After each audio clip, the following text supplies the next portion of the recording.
I saw a lot of people panicking, and a lot of money that they were investing in their companies, they just retracted. It was just bare bones necessity.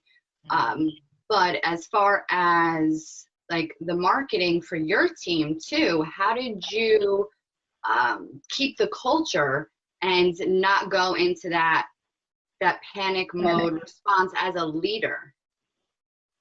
So we have, so we've always been almost probably like an 80% virtual company. We did, often meet 1 or 2 days a week.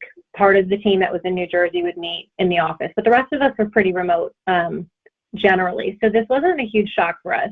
But what we did do is weekly when we had our team meetings, I would kind of give a state of the union, and I would be brutally honest. Here's what's happening in the company. Here's what's good. Here's what's bad.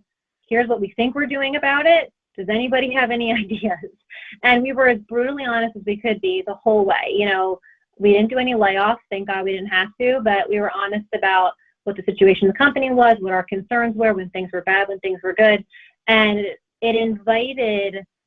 the honesty invited collaboration and idea sharing.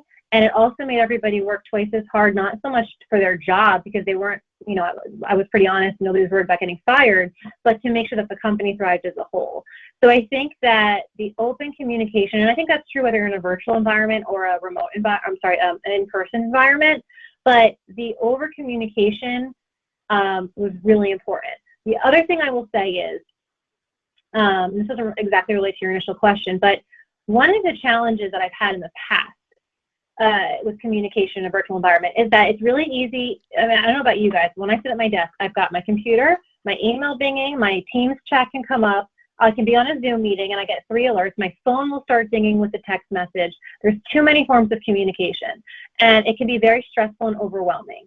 And so I've kind of made a general rule. There's no text messaging in work. If you want to text me like a funny picture, that's fine. But if you expect something back or it to be filed somewhere, forget it. And I say the same thing to my clients. I say the same thing to my team members. So there's agreed upon forms of communication. We also have virtual phone calls system and chat, the Teams feature, and then email, and then of course our project management system. But that's it. Unless there's an emergency, we don't go out of the norm. And because you want to limit those stressors, and you also want to respect their time outside of the workday. If you're not sitting in front of your computer or your office, then I shouldn't be bothering you, because I wouldn't be bothering you if I was in an in-person environment. So trying to respect boundaries and continue to keep those boundaries is, I think, really important for the mental health of our team and for our sales team as well, because it's a high stress environment when your sales are down in March 40%. That's so important, because we actually fell into that in the very beginning, because we were, everybody was implementing all these new systems. So we had Teams, Zoom, texts, and we just wanted to get the job done. And I think it was you ladies, Laura, you too, that gave me the advice is, just stick to email, stick to 2 forms of communication. And it really does make a difference.